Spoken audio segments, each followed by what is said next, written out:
Il porto Carlo Riva di Rapallo può riaprire. Il comune ha revocato l'ordinanza di chiusura dello scorso 25 luglio che di fatto prendeva atto della mancanza delle condizioni necessarie di sicurezza per imbarcazioni e diportisti. La revoca è stata resa possibile dall'ordinanza firmata dal comandante Antonello Piras, con cui la Capitaneria di Porto autorizza in via provvisoria l'utilizzo del molo Langano e del pontile numero 1, imponendo una serie di prescrizioni.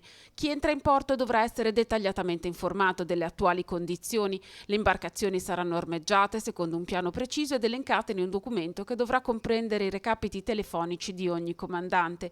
Il porto sarà comunque interdetto in determinate condizioni meteomarine. Viene rilasciata la possibilità ovviamente al comandante dell'unità di valutare se permanere in porto oppure no. La direzione del porto, quindi il concessionario, avrà cura di comunicare queste informazioni a tutti quanti gli utenti all'atto dell'arrivo in porto, quindi ai vari comandanti delle unità.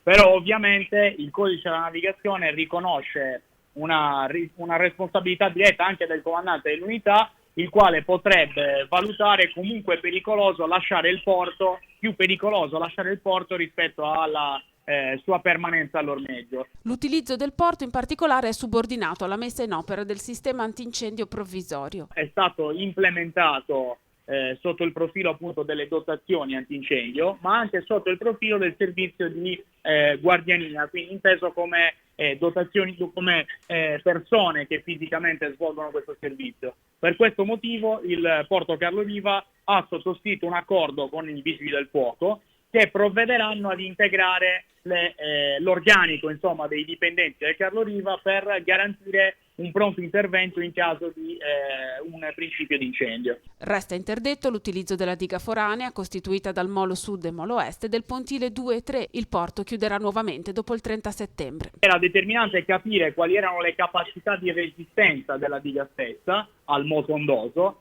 in maniera tale da poter appunto individuare questi limiti. E nell'ambito di questa valutazione, oltre a tener conto ovviamente dell'altezza significativa delle onde, si è tenuto conto anche del periodo temporale in cui c'è la maggiore probabilità che si verifichino determinati eventi.